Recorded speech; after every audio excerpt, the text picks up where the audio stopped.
Il y a eu des réactions un peu épidermiques, des clients qui sont rentrés dans les agences ou qui ont téléphoné en disant je ne louerai plus chez vous, etc.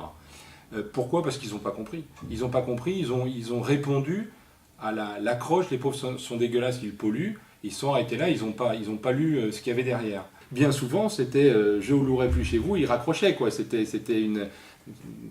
Il y avait pas de. Alors je sais que Jean-Claude à quelques reprises en a rappelé pour argumenter, ils étaient assez surpris, et c'était facile de leur expliquer. Pour les franchisés qui sont plus anciens dans le réseau, ils connaissent notre style de communication et le côté un peu provoque, donc ça ne les a pas perturbés, ils ont trouvé ça assez marrant, et ils ont su répondre plus naturellement aux clients.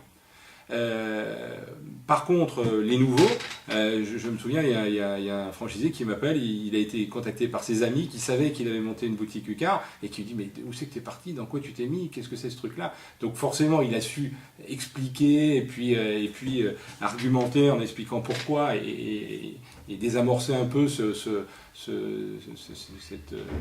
questions. Et puis voilà, et puis après les choses vont. Et il en sort de toute façon du positif. On a sur le mois de mai augmenté notre chiffre d'affaires, donc il n'y a pas d'impact sur le chiffre d'affaires. Il n'y a pas des gens qui ont dit non, je ne louerai plus chez vous. Ils l'ont dit, ils ne l'ont pas fait.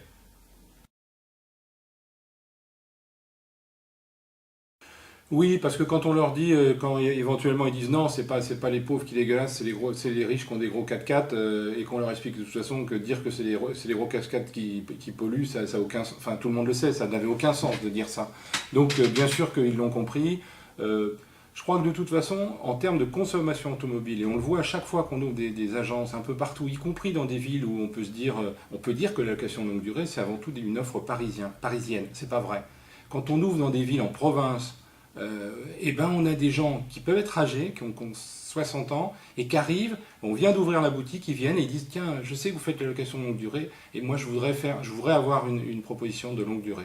Donc ça prouve bien que de toute façon, c'est une vague, on ne pourra rien y faire, ou du moins on ne pourra rien y faire, ou tant mieux, ou on est sur le bon marché, mais de toute façon, le consommateur a bien compris que la solution écologique, économique, c'était d'avoir une petite voiture toute l'année et de louer une grosse quand il en a besoin. Elle a été bien accueillie. On a à peu près 150, je crois, contrats, enfin, demandes de location sur cette voiture i10. Donc voilà, c'est normal. On l'a pas encore assez véhiculé, communiqué sur les points de vente pour en avoir un retour encore suffisant. On peut améliorer. Il y a de quoi améliorer. Ce qui revient, c'est qu'éventuellement ils ne connaissent pas la Hyundai i10. Et autrement, à chaque fois ils se disent ils y croient pas, c'est tellement pas cher qu'ils y croient pas. Enfin, quand je dis ils y croient pas, ils demandent est-ce qu'il y a bien tout dedans? Mais vraiment il y a l'assurance, vraiment j'ai rien d'autre à payer. Mais il y a tout, il y a l'assurance, il y a le véhicule, il n'y a pas l'entretien, mais l'entretien c'est malgré tout une voiture qui va faire peu de kilomètres, donc l'entretien c'est rien, c'est une vidange quoi.